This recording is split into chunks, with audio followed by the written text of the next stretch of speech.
Приветствую всех.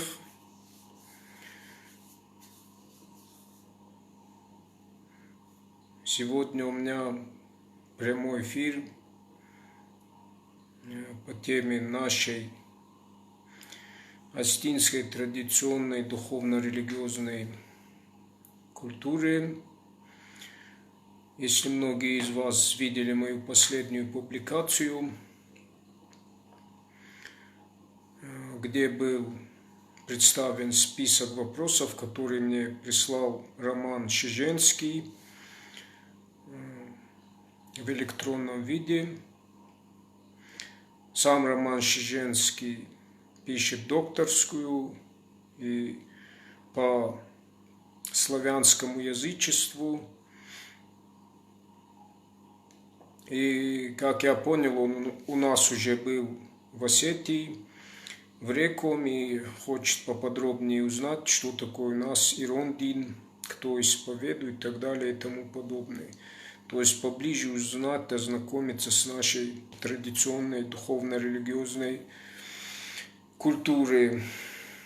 И вот он решил спросить меня, послушать, что я скажу, мое мнение, за что и благодарю за вопросы. Этот лист я распечатал и сейчас постараюсь на эти все вопросы ответить. Тут у нас первый вопрос, это что такое Ирондин, народная религия в вашем понимании, то есть в моем понимании. Во-первых, сама религия уже находится в нашем самоназвании нашего народа. Осетины, Ирон, это и есть производная Арий. Аллон, Ирон, Осетин, всех от них одна производная, это Арий. Арий это Арий, это арийская религия. Точно так же и наш Ардау, который испокон веков мы исповедовали, это и есть производная Ардау, огонь. То есть все вот эти наши слова, у них синоним один. И самый главный культ в наших традициях, обычаях, это культ огня. То есть Арий.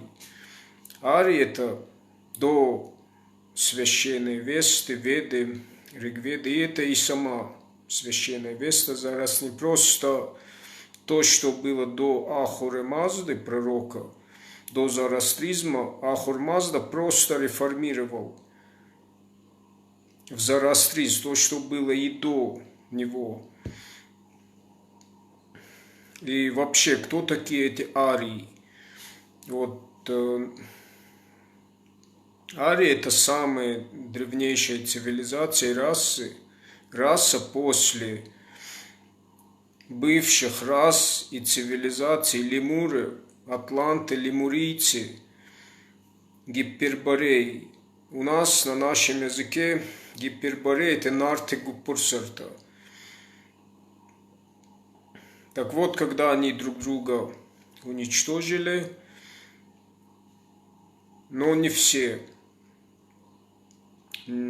Те, кто остался, это генофонд от бывших рас цивилизаций, которые прятались в пещере.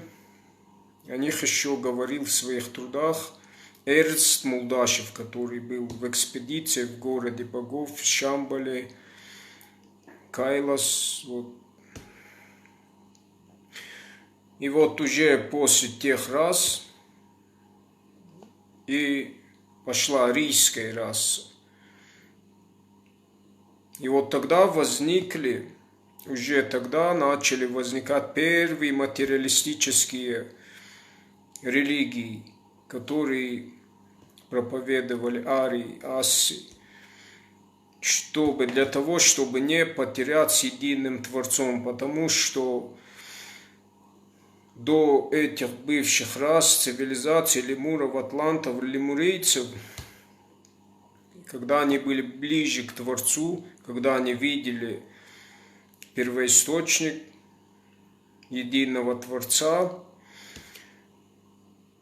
то многие, когда начали, вот когда у нас в нартовском эпосе говорят, нарты пошли против богов, или это тогда началось, когда начали все вот эти по эволюции существа уходить в сторону грубой материальной формы.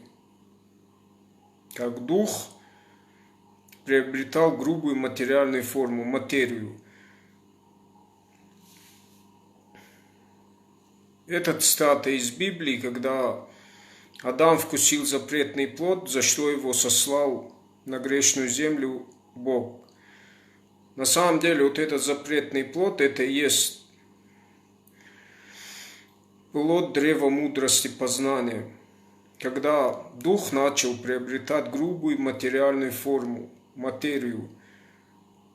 На нашем языке Адам – это люди. Если почитать обратно, то Мада. Мада на нашем языке мат. Мат символизирует мат, природу, материю. Так вот, Адам – это дух, мат – это материя. То есть шла долгая эволюция духа до материи. Это и символизирует крест, когда вертикальная линия пересекает горизонтальную линию. Это как дух приобрел материальную форму, то есть символ эволюции.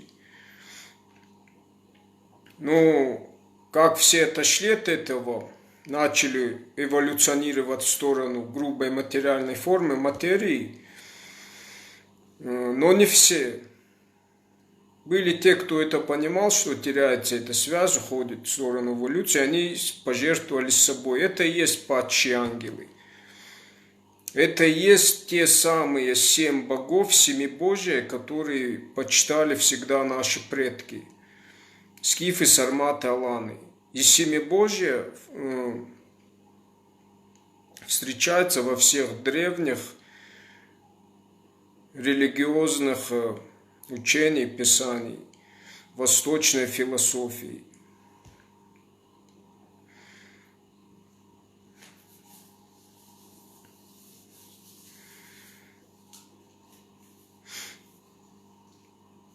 Так вот то учение, те первые материалистические религии, которые возникли, когда вот пошла эта раса после бывших рас цивилизаций лемуров, атлантов, лемурийцев, которые потом в последующем, то есть их генофонд скормил последующую арийскую расу, арии. Вот это и есть та религия, которую сохранили осетины, аланы. Это еще до священной Весты, Веды. И вот эти все наши понятия, если взять, я уже говорил, нашей традиции, допустим, говорят у нас воздан, на русском это скромный, но есть еще такое слово, изад, ангел, ангелоподобный. Есть такой народ, изиды. Есть такое религиозное направление, езидизм. И место их обетования тоже есть, тоже в буквальном переводе. То есть, когда мы говорим воздан, это не просто буквально скромный, а божественное качество, как богоподобный, благорожденный. Так вот, у всех этих слов арий, нарт, воздан, изад, осетин, аздин, ваздин, вот все наши религии, вот эти традиционные, ирондин, Ваздин, Асдин, Асадин, в самоназвании нашего народа осетин заключен этот духовно-религиозный корень. воин света. Что такое само понятие оса? И встречается это слово священной вести также.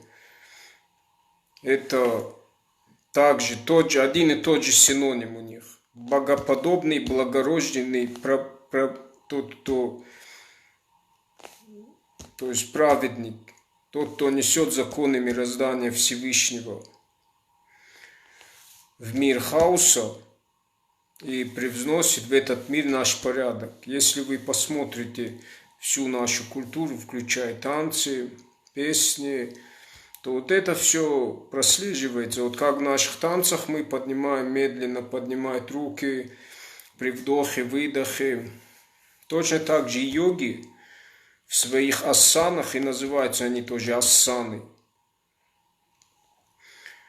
Тоже такой же смысл вот этого понятия аса. И у всех у них производная от арта. От аса, алан, ирон, ари, аса, аша, аздим, ваздин, иззат, ваздан, ахдау. Ахдау на нашем понимается как ардау, твой огонь. Что такое огонь? Почему так? Наши предки всегда именно самым главным культом является огонь, почитание огня. Это и есть обозначение энергии, духа, электричества, нашего с вами духа. Это есть понятие, вот когда говорят нарты, арии или нарт, это и есть огонь, твой дух, который ты несешь. Огонь, этот дух, он есть вот у физического, это не тот физический огонь, хотя он тоже связан. У него есть, как и у нас, физическое тело, у него есть дух, точно так же у огня. И огонь является проводником, божественный огонь.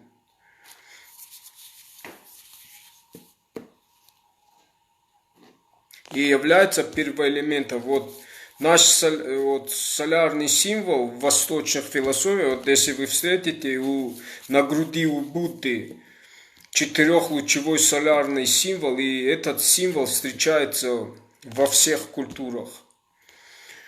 Он символизирует именно первоэлемент, божественный огонь. Огонь есть разрушитель, создатель, тот, кто разрушает и создает. Это и есть эфир. И все другие 5 элементов после огня одно предшествует другому. То есть идет первый элемент огонь, из него ветер, идет завихрение, потом появляется вода, потом земля и эфир. 5 первоэлементов всего. Это и символизирует четырехлучевой солярный символ, который, к сожалению, очернил Гитлер в своих плохих целях и планах. И это же понятие аса, это дахенк арунджина, то есть вот у нас наша религия, вастин, это религия сердца. Вот с пониманием того, что ты самоосознанным, понимаешь, что ты ответственен за свои дела, поступки, связан с единым началом, с единым Творцом. И это же понятие, как я говорил, вот этот дух, энергия, арт, ты несешь в этот мир хаоса, чтобы на этом был порядок в этом мире, и на этом и держится наш мир, на порядке. И законы, которые мы несем, законы мироздания. И такое понятие, как дахенк арунджинада. Карма, понятие кармы, что посеешь, что и пожнешь, закон бумеранга. То есть ты есть этот храм, который ты содержишь в чистоте, ведешь здоровый образ жизни, самоосознанен, контролируешь свои мысли, дисциплинируешь себя. И это и есть религия сердца, потому что Творец не где-то там, вне, а прежде всего внутри нашего сердца. Мы и есть живой храм. Поэтому наши предки никогда не строили на самом деле храм, потому что сам человек есть храм, живой храм, который мы должны держать в чистоте, в порядке. Вот это и есть понятие аса, возданджина, воин света. Но у нас всегда мобильным храмом были 3 пирога, символика 3 пирога. То есть в любой части мира, света, осетины могли сделать 3 пирога. Женщина делала 3 пирога, и объединившись, мы обращались как сказать, к Творцу, то есть под открытым небом. Вот это и есть мобильный живой храм, но прежде всего храм там, где человек находится. Живой храм. Это религия сердца, Асадин, Васдин или Ирондин. Суть там одна и та же, синоним один. И это понятие, заложенное в Асадин, я всегда пытаюсь донести до людей. То, что не надо концентрироваться на каком-то именно определенном. Да, святилища они объединяют, это место силы концентрации. Но местом силы концентрации, медитации может быть там, где вы есть. То есть вы есть живой храм, у вас есть этот дух, огонь. Вы его несете, это и есть ардау. Дисциплинируйте себя, контролируйте себя. И это и есть понятие аса. Вот эти все наши слова, как я их перечислил, возданджи надо, ездон, ас, и вот это и есть аси. Тот, кто несет законы мироздания Всевышнего, тот, кто создает порядок, можно так сказать, оздоравливает окружающий мир. И здесь, везде, во всем, любом пути, конечно, важно любящее сердце, потому что мы не роботы и должны понимать то, что делаем. То есть единый Творец у нас был всегда, на самом деле, мы это знали.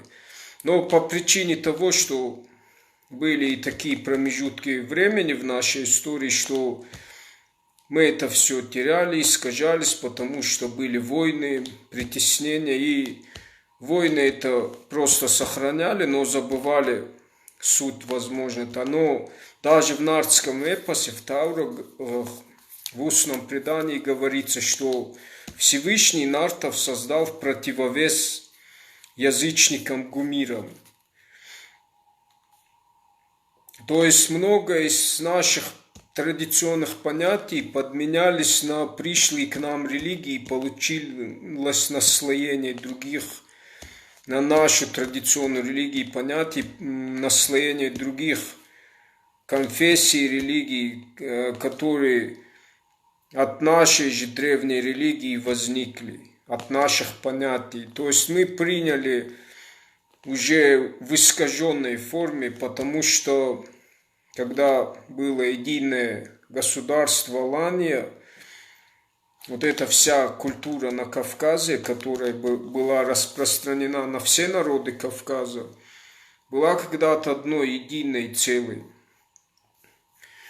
Но после того, как хромой Тимур пришел, все это разрушилось, мы потеряли именно духовно-религиозную базу, основу. Хоть и сохранили, да, многие народы и культуру, песни, танцы, тот же выкрик «Асса» у всех народов Кавказа, когда они выкрикивают «Асса», это есть.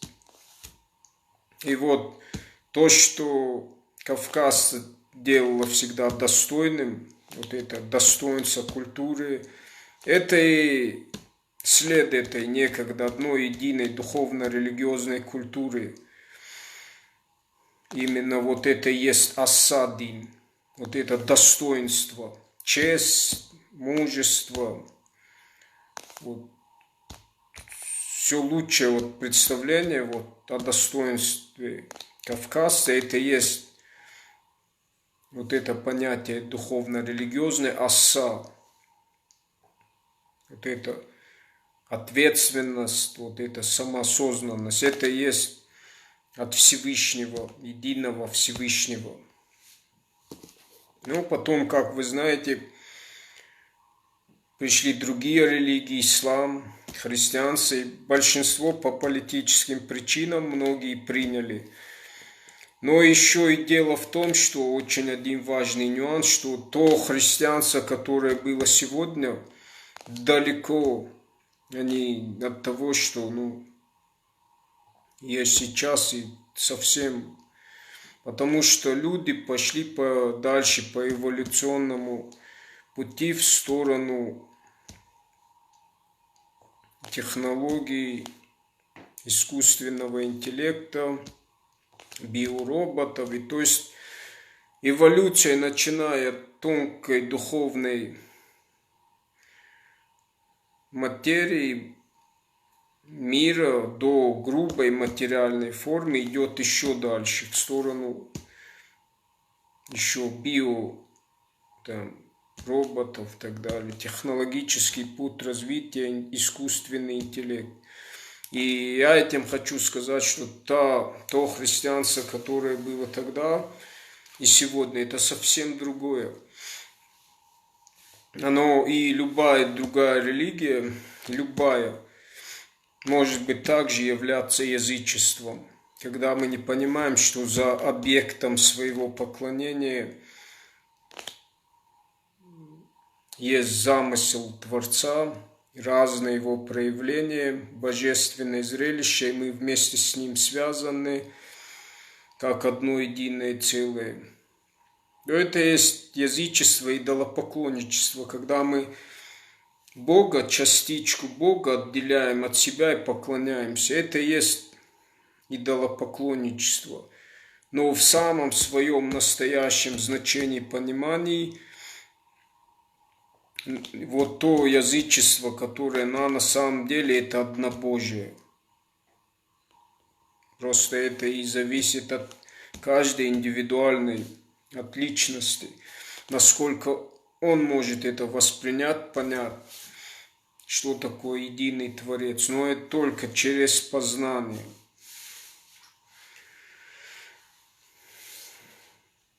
Наверное, я слишком глубоко зашел в один вопрос. Возможно, даже смешал. Но давайте дальше. Второй вопрос. Когда началось возрождение Ирон-Дин в России? Ирон-Дин в других городах России, я не знаю, но тут тут это все было на самом деле всегда, как я сказал. Мы всегда были носителями этой культуры, традиций, обычаев. Но по причине обстоятельств,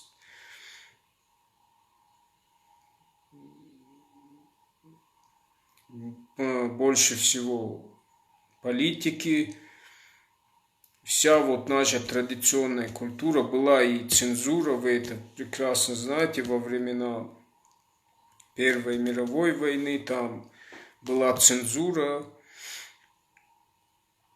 И наша традиционная духовно-религиозная культура была всегда в тени. И те другие религии, понятия, которые к нам пришли, укоренились, они как-то и смешались и с нашими понятиями. Но я это к тому, что в той или иной степени, на самом деле, Ирон-Дин у нас, как вы поняли, был всегда. И это люди многие понимали. Больше всего это только сердцем мог понять человек, те, кто вот, чувствовал это и понимал, и сердцем, только через ищущее сердце можно было это понять, снова вернуть все те понятия, о которых я вам вначале говорил, без сравнительного анализа с другими духовно-религиозными писаниями, учениями, восточной философией. Это, как я перечислял, Веды, Ригведы, зороастризм, труды Елены Блаватской я часто привожу в пример. Вот без сравнительного анализа это все было очень сложно понять, потому что многие наши понятия, слова, они очень сильно получили искажения, подменялись на другие понятия и переводились на буквальный русский язык. Допустим, даже факт, лично я сам, когда начал вот так или иначе вот, в поисках своих духовно-религиозных корней, допустим, часто пересекался с людьми, народ которых родственен нам по языку, например, помирцы. И был удивлен, когда услышал, что вот мы Всевышнего называем на своем языке Хуцау. Они называют Худо или Хуво. То есть я заметил, что у родственных нам народов начинает Всевышний называть Ху, начинается на Ху. Допустим, у персов Хуршид. На нашем бы языке это звучало Хорицут, то есть проявление солнца или проявление Всевышнего или огня. И зная о том, что у нас главный культ это огонь, понял, что это не просто. У нас, допустим, взять Бог, слово Бог, Хуцау это не одно и то же. Если термины совершенно разные, хоть и можно так сказать, но, допустим, я знаю то, что Бог, слово произошло от скифского бага. Это обозначение сверхъестественного. Но на нашем языке Хуршид, Хуцау, и родственен нам по языку народов, Хуршид, Хуво, это совершенно другое представление о Всевышнем разуме. То есть Хор, прежде всего связано с первоэлементом огнем, с духом, с электричеством.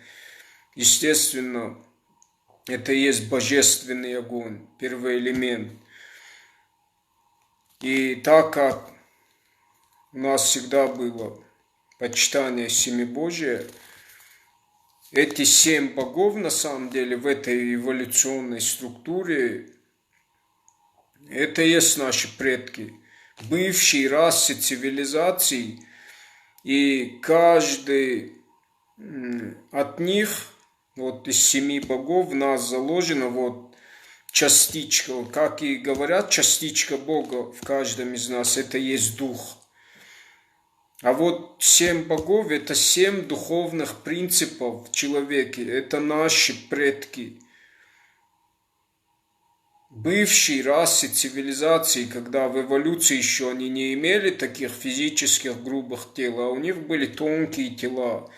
Это те самые 7 богов, о которых я говорил, которые пожертвовали собой, чтобы не потеряла связь с единым Творцом, началом. Вот тогда и возникли первые материалистические религии. В тайной доктрине упоминается первая материалистическая религия под названием Огдуадум. Слышится, как у нас Ардау.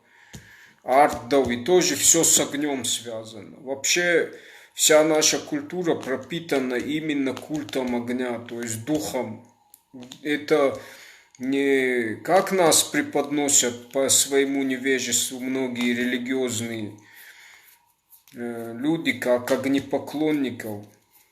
которые поклоняются рощам, кустикам. Просто мы видели всегда единого Творца везде и во всем, видели этот огонь, этот духовный огонь, который есть в каждом. Это и есть дух, который пропитан везде. Вот.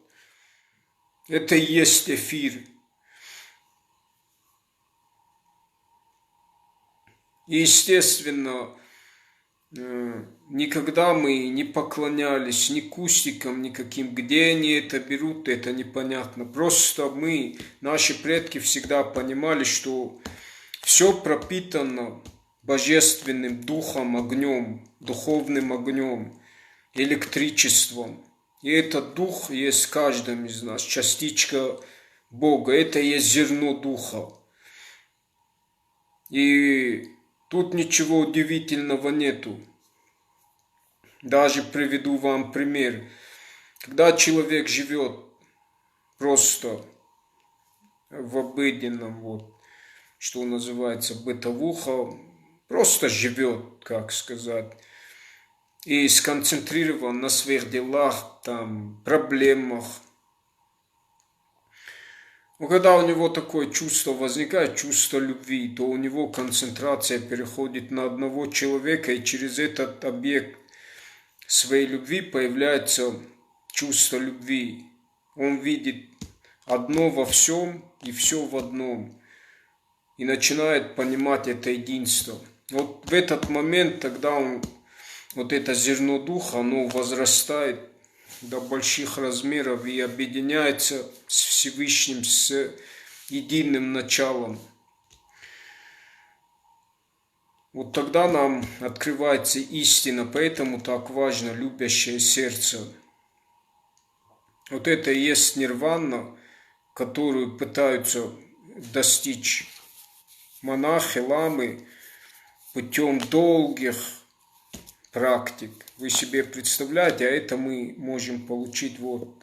Это и есть Божие, когда мы через объект своей любви видим одно единое целое. Себя с человеком он видит в нас, то есть, как и в Библии цитата, возлюби ближнего, как самого себя, или как говорил наш великий поэт Костах Этагуров, весь мир мой храм, любовь моя святыня. Это есть истина, именно в любящем сердце. И многие ошибаются, те, кто думает, что чтобы какие-то практики проходить, нужно куда-то отправиться в пещеру. На самом деле сама жизнь и есть практика духовная, она везде, во всем.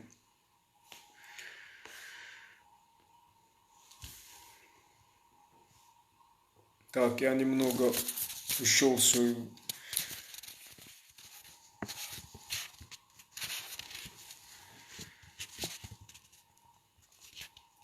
Это вот что касается, когда началось возрождение Ирундин. Просто видите, как многие это поняли, как и я, возможно. Ну, и началось вот это. Все началось, я помню, со Славы Джанаева, вот, 3 слезы, когда они восстановили наши 3 святилища. Я на тот момент также занялся подготовкой нашей символики в искусстве, через искусство, через картины, делал выставки, чтобы передать знания и дух наших предков через картины, и делал выставки. То есть это вот сколько лет, я даже не знаю, когда началось больше всего, ну, и сейчас, и вот благодаря Алану Мамиеву, тоже 7 февраля, вот, когда был проведен ритуал в Рейкоме через разжигание огня, пробуждение духа Асса, то есть до него, до вот этого ритуала, все это люди знали, те, кто духом был един, чувствовали это, и благодаря Алану Мамиеву, он был инициатором этого ритуала, мы этот как бы шаг сделали для того, чтобы люди поняли, осознали, и кто они через свою историю, культуру, через свою, по крайней мере, задались вопросом, кто мы, чтобы найти связь со своими корнями, со своими предками, вот именно с нашими духовно-религиозными корнями, через разжигание огня. И многие по своему невежеству, даже очень такие зрелые люди, даже многие из них являются духовными лидерами, говорили, что ничего не произошло в этот день, никаких явлений, чудес. А я удивлялся, потому что что должно было? Сам человек и есть великое чудо.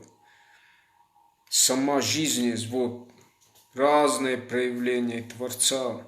Это есть божественное зрелище в живом виде.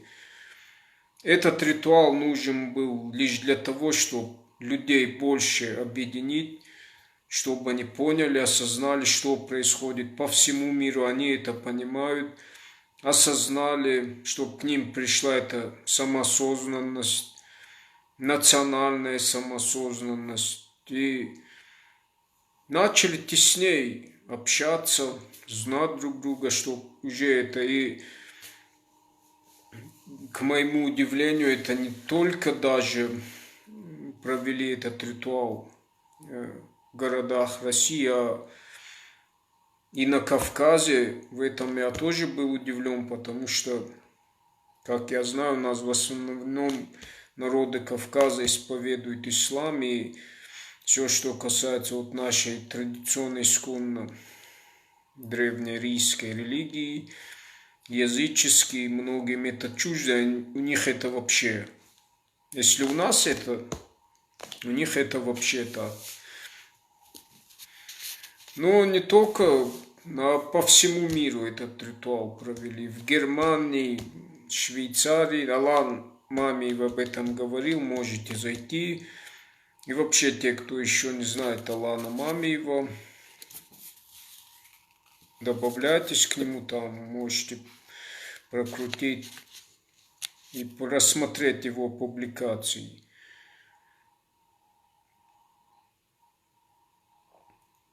Так, давайте я следующий вопрос зачитаю. Как вы стали представителем данного мироздания?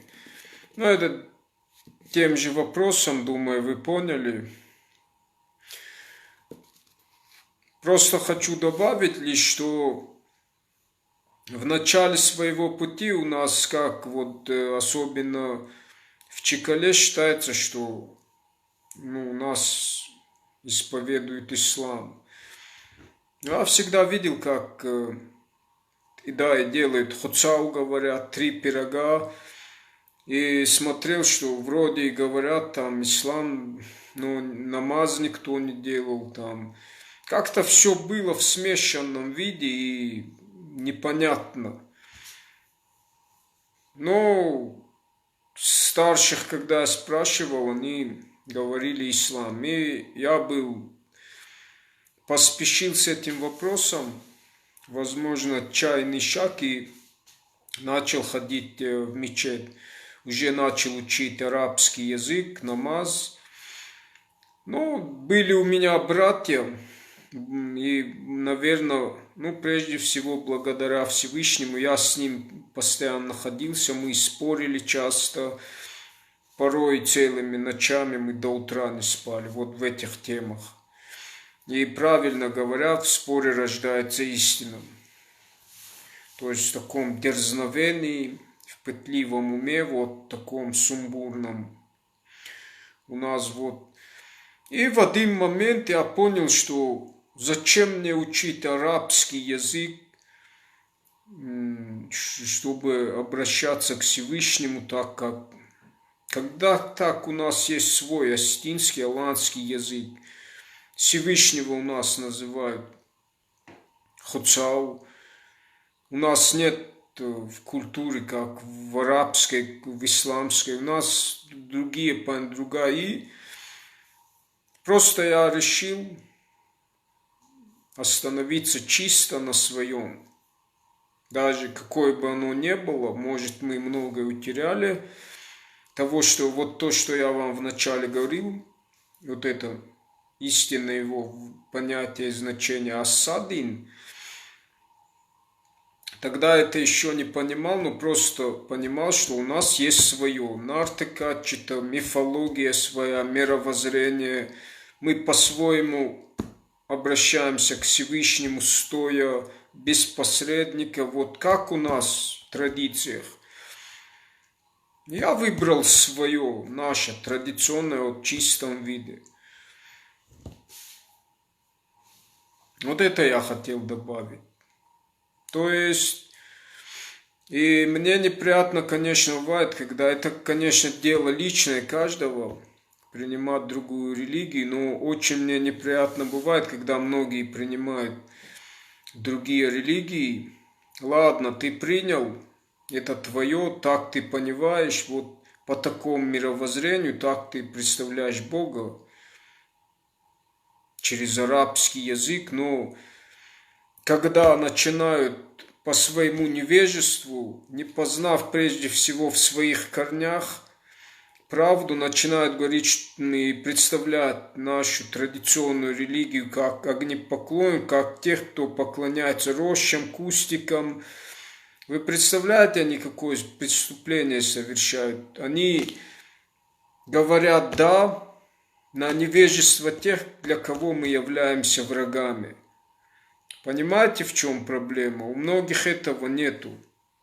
Они этого не могут понять и осознать, потому что в мирное время это все заметается под коврик. Но когда случается конфликт, особенно если это радикалы, никто не будет, если к вам придут с оружием, с войной, никто не поинтересуется, что такое хуцау, что символизирует наши традиции, обычаи. Потому что они свой язык знают, наш язык, вы им не будете философствовать там, что это у нас один единый Творец везде, во всем, поэтому мы так почитаем. Огонь есть. То есть мы для них враги. И когда многие наши принимают по своему невежеству, не попытавшись прежде всего поискать правду в своих корнях, традициях, обычаях, принимают другие религии, и как нас представляют, им говорят «да», они автоматически натравляют наших врагов на своих же. Вот в чем проблема. Вот это мне неприятно. И приняв другую религию, начинают говорить, вот у нас Ахдау беден, у нас ставят на стол водку, у нас, посмотрите, как культура опустит. Так это же ваша вина, что мы довели до такого состояния наш Ахдау, но он ничем не хуже, не грязнее, как... Это вина людей, что мы довели до такого состояния. По причине того, что прежде чем поискать в своих корнях правду, вы принимаете другие религии. Вот в чем причина. И потом ход головой об стол. На самом деле мы всегда, как нас представляют в плохом свете, что у нас многобожие, это и есть знание об одном Творце, о его составляющем. Это именно наша вера, она основана на знаниях, а не на слепой вере. Это есть религия сердца. Наоборот, у нас нет идолопоклонничества, потому что мы понимаем, что частица Бога в каждом из нас, и мы связаны с окружающим нас миром, ответственны за свои дела, поступки, должны себя контролировать, дисциплинировать. вести здоровый образ жизни, контролировать свое мышление, потому что мысли это и есть энергия, огонь, который материализуется. То есть ты есть храм, вот, и ты осознаешь через свое «я» одного единого Творца и разные его проявления. Вот это и есть понятие Асадинджи, религия сердца, религия воина света. Нежели когда люди себя называют религиозными, строят храмы, идут в храмы, там себя ведут по одному, а когда выходят из храма, ведут по-другому, совершают какие-нибудь недостойные дела, поступки, вымаливают свои грехи, тем самым они автоматически снимают с себя ответственность и опять совершают какие-нибудь. А у нас есть только такое понятие, как карма, дахен карунджи надо, что посеешь, что и пожнешь, закон бумеранга. То есть ты ответственен за свои дела, поступки. Что ты здесь накопишь в жизни, то и понесешь с собой. Те проблемы, у кого-то что-то своровал, там, наступил на ногу, так далее и тому подобное, какие-то вредные привычки, привязанности, то и понесешь с собой. Это и есть закон кармы, причины, следствия.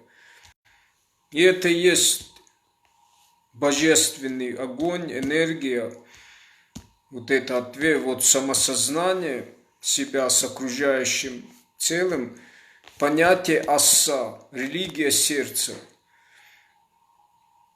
Ты понимаешь, что ты не вымолишь, ни грех, все зависит от того, как ты ведешь образ жизни, как мыслишь, как... Вот что такое наше вообще понятие асса, ерундин. Ахдау. Ахдау это не то, вот как мы ходим на мероприятие, ложим деньги там. Это просто нас объединяет. Но прежде всего, если о настоящем понятии, вот именно Ахдау, это начинается прежде всего с самого человека. Когда себя человек дахен куладарай, дахен кункарай, вот будешь понимать вот это главное истинное понятие асса, себя упорядочиваешь, то и люди с этим осознанием, с пониманием, они духом едины, они уже создают вот это ахдау в обществе, где должен быть этот порядок. И вот вся наша культура пропитана именно вот этим понятием. Арт-дау, твой огонь, который ты несешь, твой дух.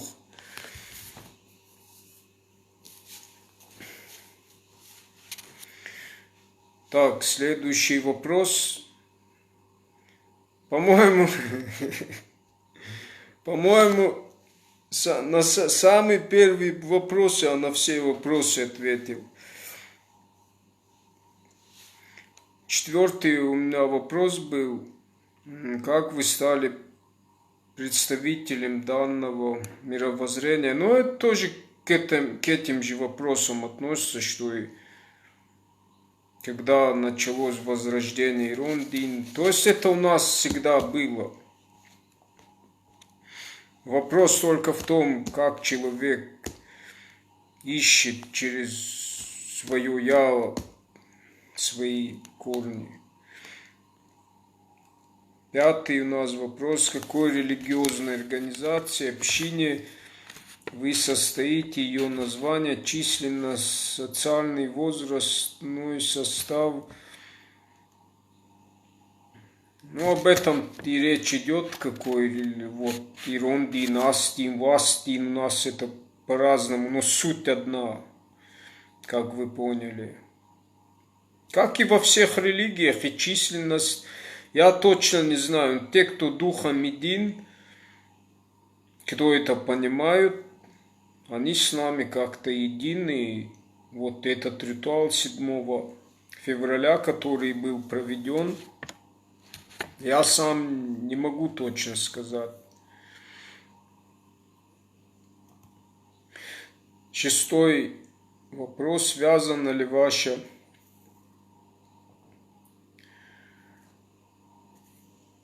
организация с какими-то другими организациями в Европе и Азии? Этого я тоже не могу. Лично моя нет. Я вот то, о чем вначале говорил, вот это понятие аса, это я всегда, практически каждый день выхожу в прямой эфир на своем канале, в Инстаграме, и тема у меня в основном бывает о физической ирландской культуре, культуре питания. Вот я забыл вставить, что Ари это вот с этим вместе понятий тот, кто стремится, естественно, к физическому, духовному развитию, совершенству. И культура питания, я забыл вставить, что на данный момент именно акцент я всегда акцентирую на культуре питания, потому что в здоровом теле здоровый дух. Тем более в наше время, когда экология загрязняется и так далее и тому подобное. Я забыл вставить то, что вот когда говорил, частичка Бога в каждом из нас, тело это и есть живой храм. Когда я говорил, что многие религиозные люди строят храмы, ходят туда, ведут себя по одному, а вне храма по другому. И посмотрите, что происходит. Получается, мы ищем Всевышнего, Бога где-то в храмах, там мы ищем наше объединение, а в быту в основном у нас идет истощение природных ресурсов Земли, загрязнение экологической системы, войны и так далее и тому подобное. То есть идет какой-то самообман. Мы обманываем сами себя. Вот именно наша религия, живое сердце, Ас-Дин, это именно, я всегда пытаюсь донести то, что ты есть храм, живой храм, и важно не куда-то в святилище, там себя как-то держать там по-иному, а важно там, где ты есть, контролировать. Вот это есть наш анкарунджи надо, самосознание. Понимание того, что ты един с одним единым целым, с Творцом. Ты самоосознанный, дисциплинирован, ты постоянно себя держишь в форме, контролируешь. И тем самым, оздоравливая себя, ты оздоравливаешь окружающих. Если это все поняли, все вот это понятие Ас-Дин, или Уас-Дин, ну я Ас-Дин вот пишу. И почему именно Аса еще на латинице? Потому что там идеология еще заключена в этом названии, самая глубина сути. Вот когда на латинице пишешь, именно на латинице надо писать. Почему? Потому что Асад 2С латинских образует четырехлучевой солярный символ, а четырехлучевой солярный символ именно и символизирует наш древнейший, самый почитаемый культ. Первый элемент это огонь, который вот на груди у Будды, вот на статуях, если посмотрите. Если кто не знал, сам Будда был из сакского племени, Шакьямуни, Сак, скиф. И факт есть факт, наши предки из зороастризма и все вот эти течения, они проповедовали Бон, религию Бон тоже, до буддизма.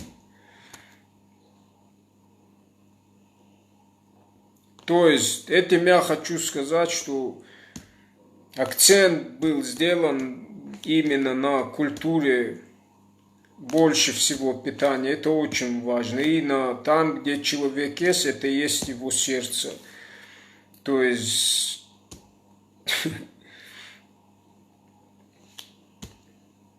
святилище, живой храм, храм.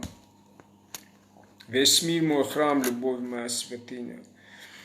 Вот если бы это люди многие осознали по всему миру, и вот тех, кто духом к нам едим, вот пробуждение духа Аса, и сам вот во имя этого всего, во имя этих понятий и людей к этому призывали, и доносили до них вообще причину возникновения мира от начала сотворения до вот наших дней, в чем причина вообще, чтобы понимать, куда нам двигаться дальше. А не разрушать себя, думая, что мир на этом, наша жизнь кончается здесь, сейчас. То есть культура питания, тем более в наше время, очень важна. Потому что сегодня многие знают, что и сам сахар, неумеренное количество употребления сахара, других химических продуктов очень сильно влияет на психику, точно так же, как и спиртные напитки и другие вещества, если им тем более не знать меру, и вовсе не стоит употреблять. И от этого и истощение природы, в общем, и так далее и тому подобное. То есть, если еще в наших горах, там, когда экология чище была раньше, предки там кушали там натурально, то сейчас другое время, и нужно именно культура питания, это одно из основных столпов вообще в духовном развитии. Это очень важно. Поэтому я и вот свое движение Ас-Садин именно акцентирую всегда на культуре питания. Так, я даже вопрос, наверное, какой забыл, о чем речь, потому что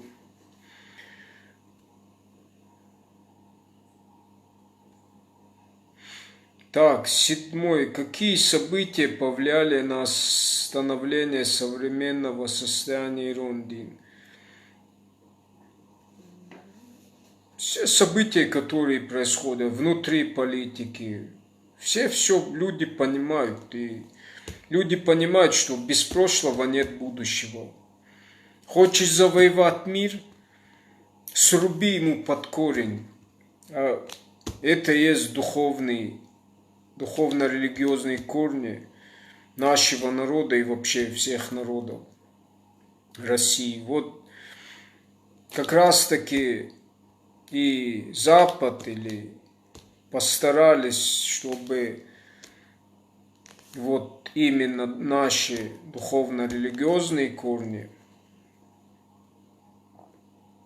вот, срубить. И им это отчасти удалось, ну, конечно, как вы поняли, не всем, но тогда бы такие, как я, Алам, Мами, об этом бы не говорили. Не было бы этого вообще ритуала пробуждения Духа Аса. Но вы сами видите, что происходит. Разлад общества, другая культура, понятия, которые под собой никакую ценности, вечно духовных ценностей, нравственности не имеют. Люди друг друга не понимают по причине как раз таки того, что мы потеряли нашу именно духовно-религиозную культуру, Ахдау, точнее, вот его истинную суть. Вот поэтому я каждый день пытаюсь донести до людей именно его истинную суть, понятие Ас-Садин, чтобы каждый сам себя начал, понял, что к чему, осознал через свое самосознание, через свое «я».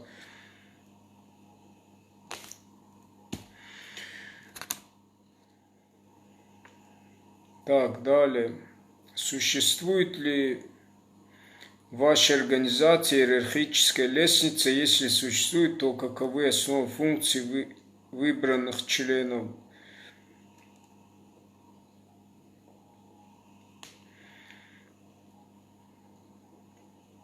Лично нет такого. Вообще у нас в обществе давно нет и такой организации, как Штыр. Они есть, но они, так сказать, уже это не то, что было когда-то в обществе. Все вместе люди знали друг друга, во-первых, хорошо. Кто есть, кто знали. Никто никому не привязан был, как сейчас они работают в политике. Да, они делают свое дело, но нет этого единства и, так сказать,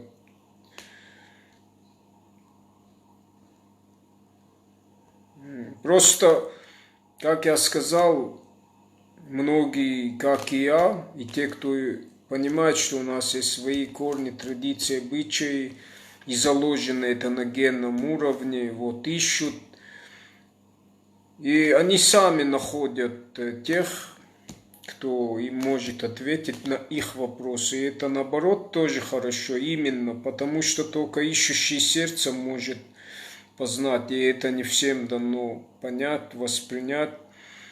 Это делается через свободу выбора, воли, сердцу не прикажешь, поэтому это, наоборот, хорошо. Когда человек ищет только через свободу выбора, ты приходишь осознанно, понимаешь, самосознание, и это... Лично я просто знаю наших уважаемых старших, знаю, кто нам духом един, и это и наш Слава Джанаев, Даурбек Макеев, другие наши уважаемые старшие, Петр Кузьмич Кузаев, историю очень хорошо, также, хотя он не по духовно-религиозным вопросам, но все это взаимосвязано. Людмила Макеева, Тимина Туаева, очень много у нас уважаемых старших, но вот среди таких духовных лидеров я бы выделил вот Слава Джанаев, Даурбек Макеев, вот Алан Мамиев, Алхас Кокой, вот все это наше, мы как-то в одной цепи, а те, кому это надо, они находят. И лично я, как вы поняли, услышали, что я свои каналы веду, выхожу в прямой эфир и доношу их вот то, о чем я вот говорил ранее. Поэтому каждый, у нас нет такого вот.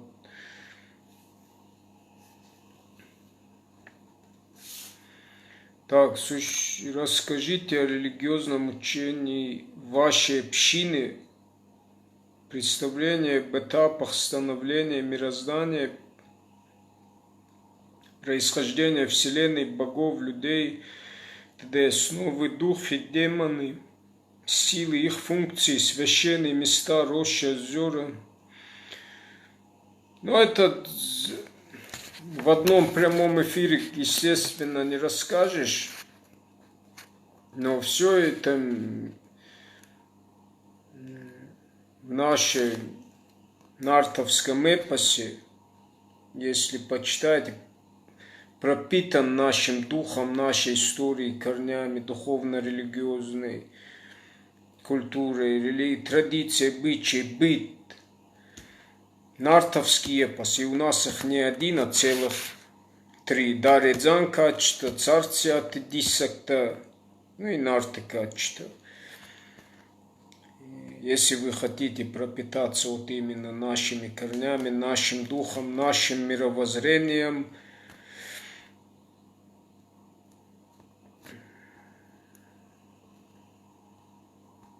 и, конечно, труды наших уважаемых старших, Славы Джанаева, «Три слезы Бога», «Каменные драконы», Даурбек Макеев, Уасдин, свободно можете, или онлайн. И еще тут один немаловажный факт, вот эти все духи, демоны, силы, тогда вот самое важное в этом всем понимании, опять скажу, это вот именно самосознание, дахенка, вот это понятие асадин, определенность. Когда ты понимаешь, когда ты себя приводишь в порядок, дисциплинирован, когда ты ведешь здоровый образ жизни, у тебя есть вот эта ответственность, ты понимаешь, что твое «я» связано с нашим окружающим миром, и ты ответственен за свои дела, поступки, за свое мышление, то, естественно, у тебя есть вера, что после этой жизни есть жизнь дальше, вот. Естественно, ты связан со светлыми силами, с иерархами света, они будут тебя вести и показывать правильную дорогу. И, естественно, вторая природа – это природа ума, или животная природа. Когда человек не дисциплинирован, не имеет этого понятия, то, естественно, его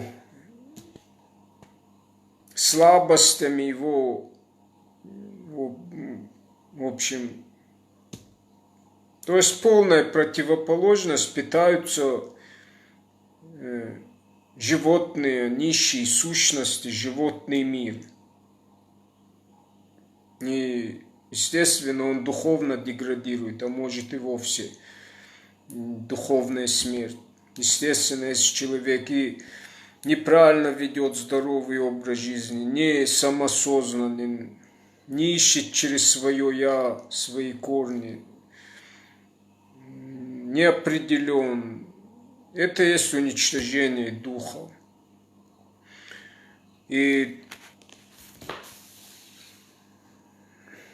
естественно, он связан с низшими сущностями. И непонятно бывает, человек вроде бы имеет человеческий образ, тем-то и страшен человек. Самое страшное существо – это человек, потому что если мы знаем, что ангел, образ ангела, ангел есть ангел, демон есть демон, дьявол, от него жди только, все понимают.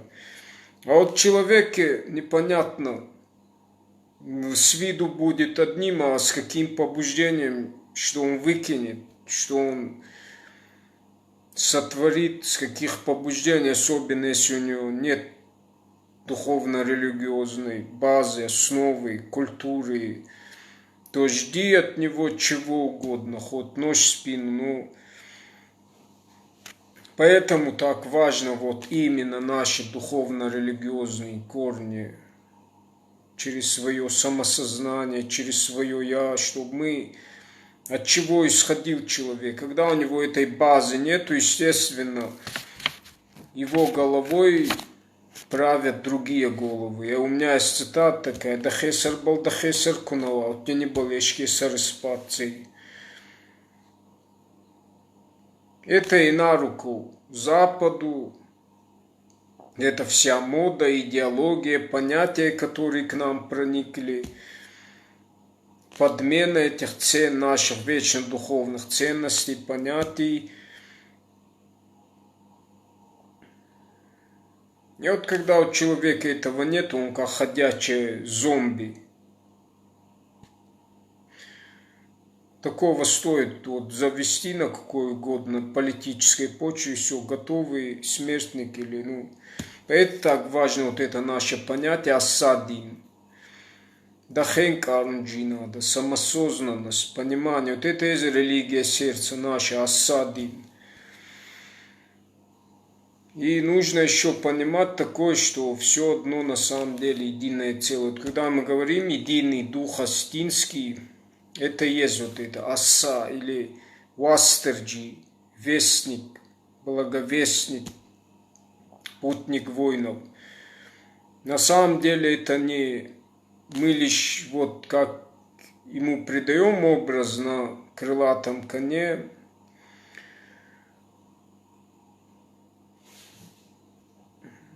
как изображено. На самом деле это просто наш единый дух. Вот когда я часто привожу в пример, да, бывает новогодняя ночь, у всех бывает какое-то праздничное состояние, говорят, что Святой Дух спустился. вот этот какой-то пропитан бывает, вот люди в таком... Вот, а у нас это, вот нашего народа, это дух Вастерджи, единый дух Вастерджи. То есть все на самом деле у нас внутри, в сердце.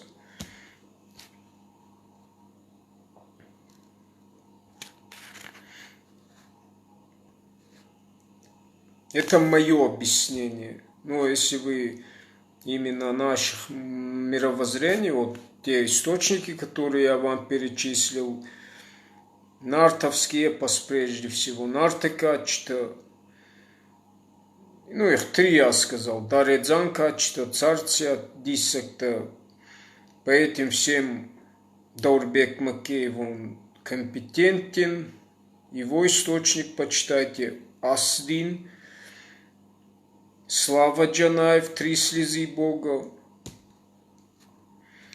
Так, следующий вопрос. Перечислите и охарактеризуйте основные источники по ерундин, используемые в вашей организации общины.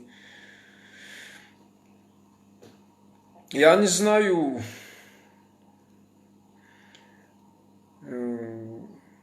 у нас такой организации как-то вот, как Алан Мами объявил, был инициатором вот этого ритуала через разжигание огня, пробуждение духа Аса. Так и люди бывают, так кому надо, тот бывает осведомлен, знают его канал, или я об этом говорю. И вот как-то люди объединяются. Так, чтобы вот, я говорил, у меня есть свой канал в Инстаграме, и в основном я туда выхожу к людям и вот говорю о нашей традиционной духовной, религиозной культуре, именно Ас-1. Тема бывает всегда одной. Физическая аланская культура, культура питания. То есть постоянно я работаю с теми, кому это надо. Кто ищет, кто хочет, сердцем, кто с нами, духом един.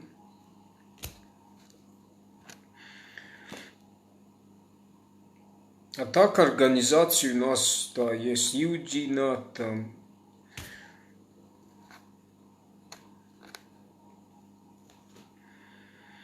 Есть ли у последователя астинской народной религии свой календарь?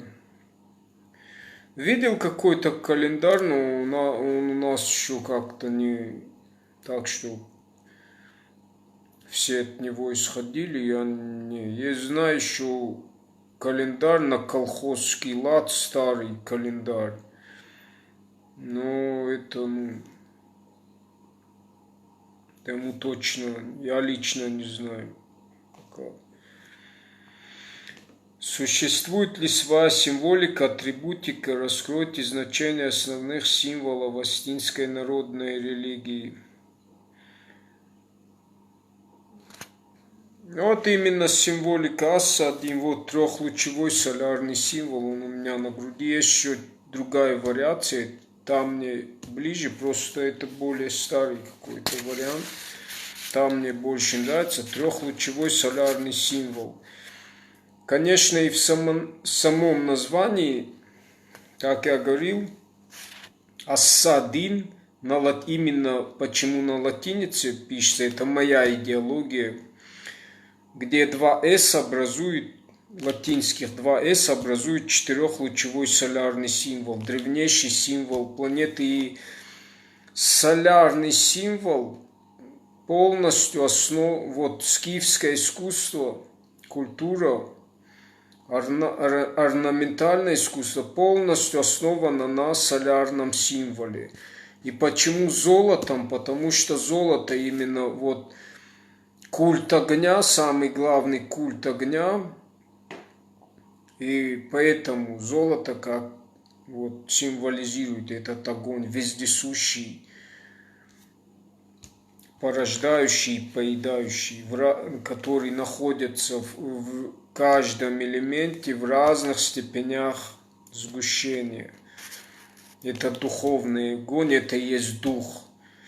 Вот многие не могут раскрыть символику скифского искусства, когда хищник пожирает жертву, они находятся вот в таком перевернутом состоянии. На самом деле это и символизирует порождающий, пожирающий, порождающий огонь, божественный огонь, вечный круговорот. Вот это и вот это на основе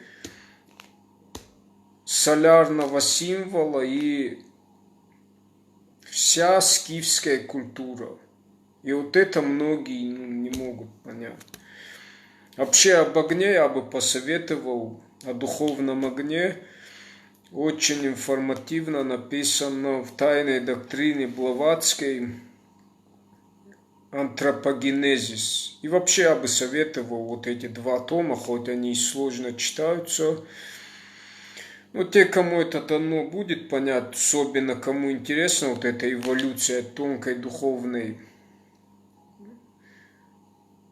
мира, сущности до грубой материальной формы, как там шла эволюция, что такое эти боги, расы, цивилизации, вот эти 7 богов, что мы почитаем, из которых вот частичка от них мы сотворены, это 7 наших духовных принципов, 7 тонких тел, физическое, самое грубое, эфирное, ментальное, астральное, ментальное, казуальное, то есть кармическое, будхическое, атмическое, всего 7. Вот это частички от 7 богов. Их в древних писаниях называют питриси или нафиталта, то есть наши духовные предки, семибожьи. Вот. И многие этого не понимают, естественно, думают, что мы поклоняемся там. На самом деле это и составляющие одного Творца. Вот как мы говорим радуга, мы же говорим, какая красивая радуга, но подразумеваем, в мыслях мы представляем, знаем, что там 7 цветов. Вот единобожие языческое, это то же самое приблизительно. Мы одного Творца, мы все видим его разные проявления, составляющие его первоэлементы, его сотворения. И вот к вопросу, вот, существует ли своя символика, атрибутика, об этом я вам сказал, вот основная. Есть еще символика Славы Джанаева, это 3 слезы Бога. Точно вот такой же трехлучевой солярный символ, только он символизирует, акцентирован именно на 3 святилищах. Реком, Таранджелос, Мкалгабрта, то есть наиболее почитаемых святилищ Алан. А это именно Ас-1, это не 3 слезы, а трехлучевой солярный символ. Но вот какой момент. Вот если говорить о древнейших символов от начала сотворения мира, древнейших материалистических символов от начала сотворения мира, эти символы описаны в тайной доктрине Блаватской космогенезис. Первое – это круг. Второе – в центре круга точка. Потом появляется горизонтальная линия в кругу. Ее пересекает вертикальная линия. И солярный символ. Это древнейшие материалистические символы от начала сотворения мира. Идущие последовательно, то есть одно предшествовало другое. И вот эта символика полностью отражена в нашей духовно-религиозной культуре, в наших традициях и обычаях. Например, 3 пирога. Точно так же мы 3 пирога ставим на стол. В центре бывает точка. Что это символизирует, этот круг и точку? Многие путают термины Всевышний с абсолютом, потому что для абсолюта нет определению, потому что абсолют это есть все, без времени, без прошлого, без будущего, без... Это есть все. Просто есть все, вечное, бессмертное, просто есть. И уже точка, когда появляется в кругу, это есть Творец, Всевышний. То есть Всевышний и Абсолют – два разных понятия, термина, и многие часто их путают. Следующее, где прослеживается вот эта символика, древнейшая символика.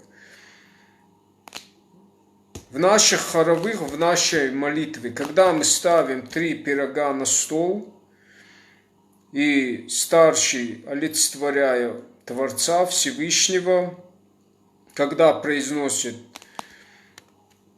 к Творцу «О», говорит «О», «Хоцау». Что такое «О», звук «О»?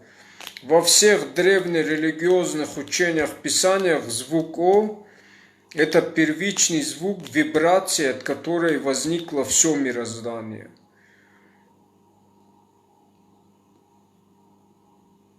Это и есть божественный огонь, первый элемент, от которого возникли и предшествовали все другие элементы, такие как ветер, вода, земля, эфир. То есть из ничего возникло все, как описывается в религии.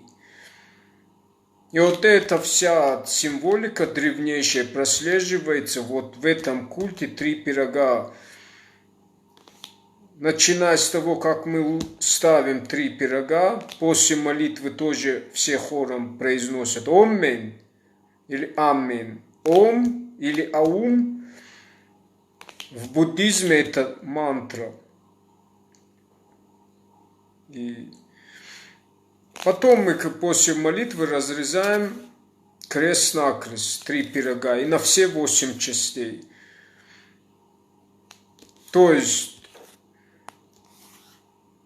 то все в точности, как описаны в трудах Елены Блаватской «Тайной доктрины», древнейший символ, она же в свою очередь эту символику взяла и сделав общий анализ из других древних писаний, источников, все в точности, как и вот описываются эти древнейшие символы, все в точности, точно так же и мы делаем 3 пирога. И вы себе представляете, Елена Блаватская, не зная нашу культуру, традиции, обычаи, все в точности описала наши традиции 3 пирога, наш священный культ. А мы, благодаря тому, что я узнал Елены, ее труды, ее вот, как она описывает это все, в точности могу утверждать, что там один корень, одни и те же знания. И мы носители этих древнейших знаний, традиций, обычаев,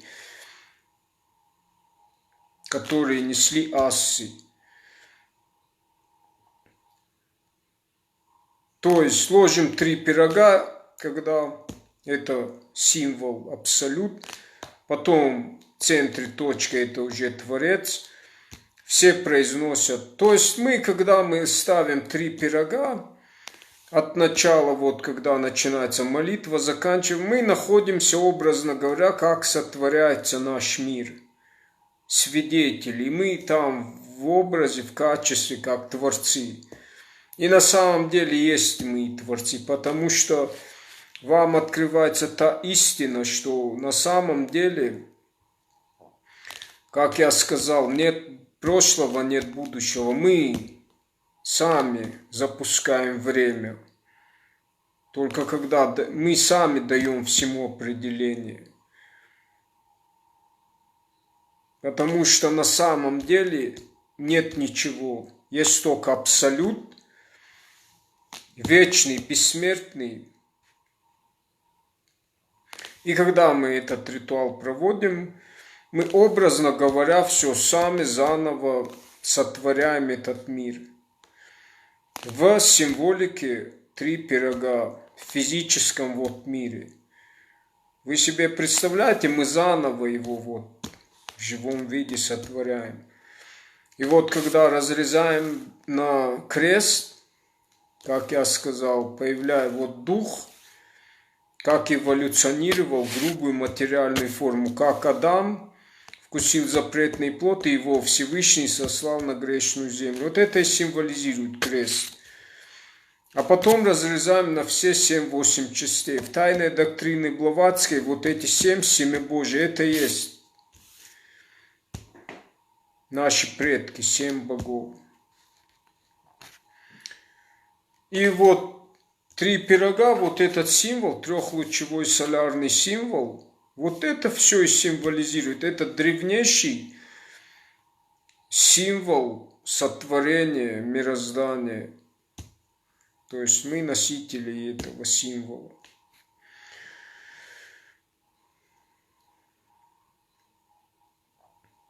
И в танцах, я забыл упомянуть, это очень важный момент. Вот эта символика. Знаете вы священный танец сим? Когда плавными движениями поднимаются руки кверху, потом опускаются на вдохе-выдохе. Точно так же в своих асанах йоги. Кстати, йог, название йог, вот труды Рерихов, 7 Рерихов, живая этика, Агни-йога очень также связана с нашей культурой тесно, потому что Рерих тот, кто перевел восточную философию на русский язык, то есть донес нам заново понимание нашей духовно-религиозной культуры, которая заложена в нашем языке, и мы это на русском можем понять. И вот йога это тоже точно такое же имеет значение, как Воздан, Ездон, Асадин, Ирон, Ари, Нарт.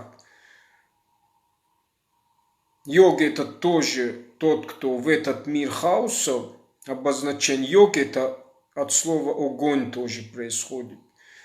То есть, как вы поняли, все производное от божественного огня, арт, от арта. Вот аса производная от арта. Это очень важно.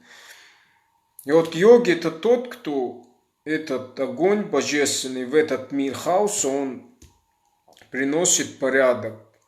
На этом и держится наш мир. То есть йога это тот же Ирон или Ари или Осетин, Асдин, Ваздин, у них синоним один. Вот это нужно понять. Там просто главный культ это духовный божественный огонь, вездесущий, поедающий и создающий. Так вот, точно как йог в своих асанах, и называются тоже так, асаны, аса. Вот эти движения, как и в танце.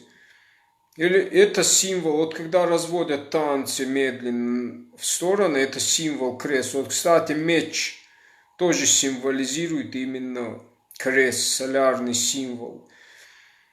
А потом вот, или когда вот одна рука остается наверху, другая опускается, это символ, солярный символ, 4-лучевой солярный символ. То есть в танце мы видим в живом виде нашу символику, в танце, в движении. Это есть божественное зрелище. Вот в танце мы передаем всю эволюцию. Это заложено в нашей культуре. Именно и мы сохранили этот священный танец сим.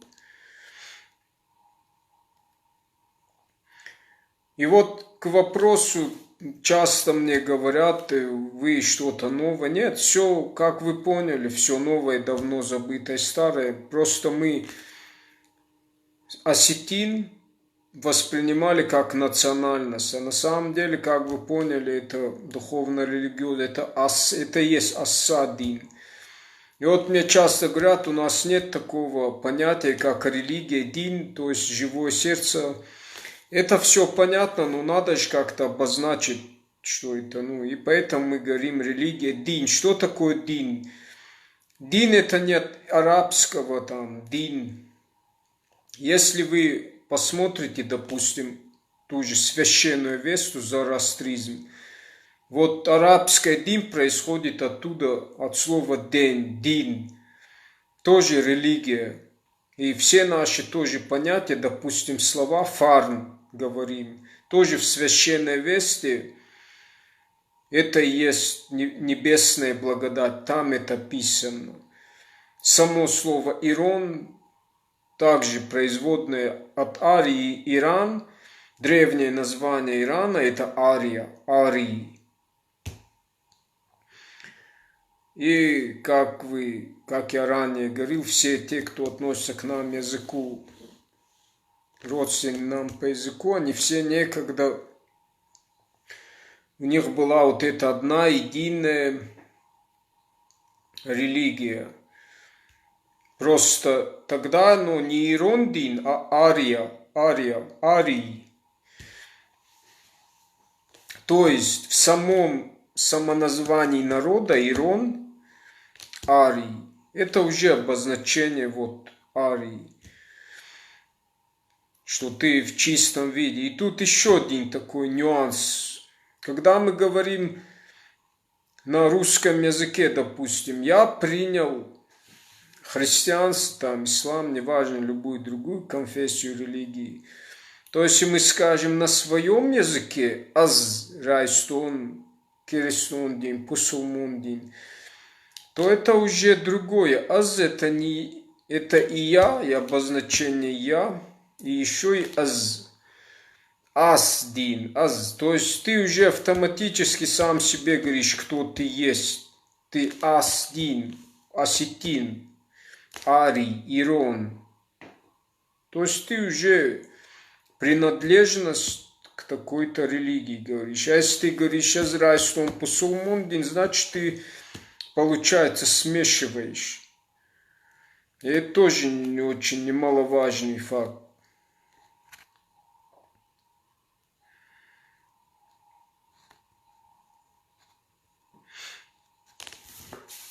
Так, дальше.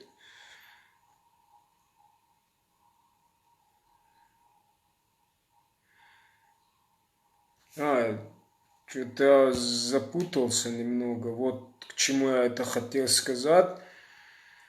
Все эти и в священной весе, в зороастризме есть тот же. Вот когда говорят, что вот мусульмане, допустим, палец кверху. Если вы наберете в поисковике Ахур Мазда, пророк, то увидите его вот, точно так же, как и мусульмане, палец кверху. То есть все это вот ислам в большинстве своем все оттуда.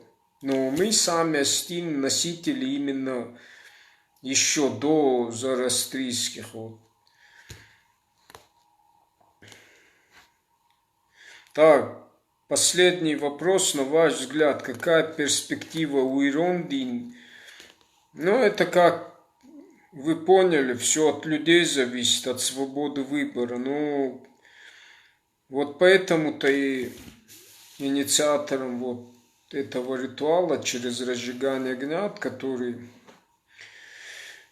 Аллах Мами сделали, провели, чтобы люди, смотря на то, что происходит внутри политики, по всему миру, чтобы они поняли, осознали, кто они через свое национальное самосознание, через свои корни духовные, нашли связь с прошлым, и через это прошлое, ведь на самом деле, когда мы ищем в своих корнях истории правду, мы на самом деле познаем себя, потому что мы из этого всего и сделан из этой эволюции, причины, следствия. Если мы этого не знаем, то как без прошлого идти в будущее, когда ты не знаешь своих корней духовных? Поэтому и был проведен этот ритуал, чтобы не уявить какие-то чудеса где-то, каких-то... Это все неудивительно. Сам человек, если это чудо, и только от людей, каждого из нас зависит то, каким будет наше будущее. Здесь прежде всего речь шла о том, чтобы прежде всего в нас зажглась эта искра. Мы не должны ждать от чего-то с неба, нет. Это от нас зависит наше будущее. Я удивляюсь, почему многие посчитали, что какое-то явление должно быть. Люди должны осознать, в нем этот Бог заложен, в нем все есть. Все равно, что прийти к тренеру, сказать, дай мне программу, он тебе дал, ты ничего не делаешь, сам себя обманываешь. Если тебе это надо, ты это берешь, работаешь. А если тебе как, кто тебе что даст? Здесь та же самая ситуация. Все зависит от людей, поэтому перспектива зависит от каждой личности. Вот если поймут люди, что вот, то нормально тогда. И все от людей. Нет никаких предсказаний, нет, все зависит от людей. Как они творцы этого мира, они держат этот мир, на них держится этот мир. И я и много раз говорил, самое главное в этом пути это именно любящее сердце.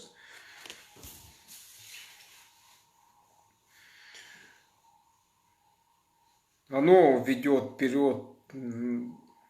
В нем есть смысл жизни, не как робот куда-то идти, куда. Так, я думаю, на этом все.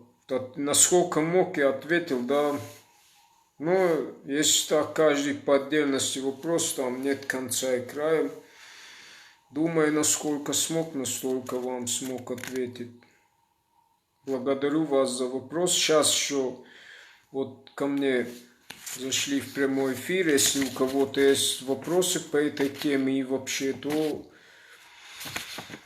задавайте, разберем, обсудим вопрос.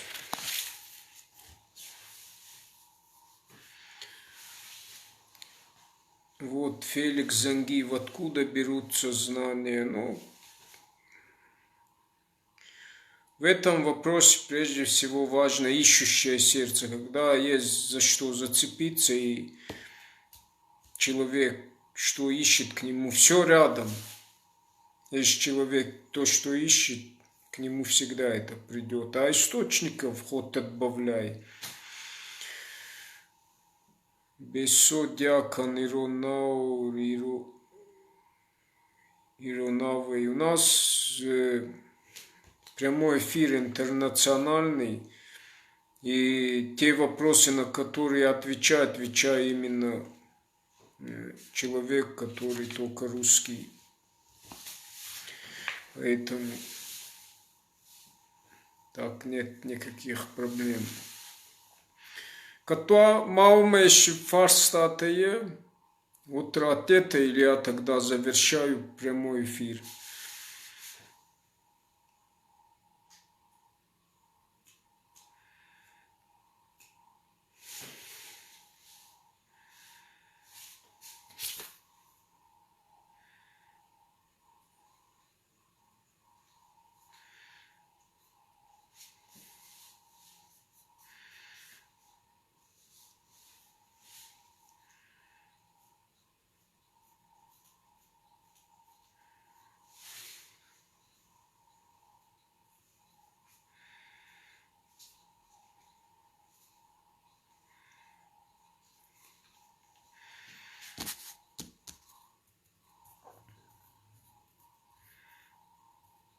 Так, нет никакого актива.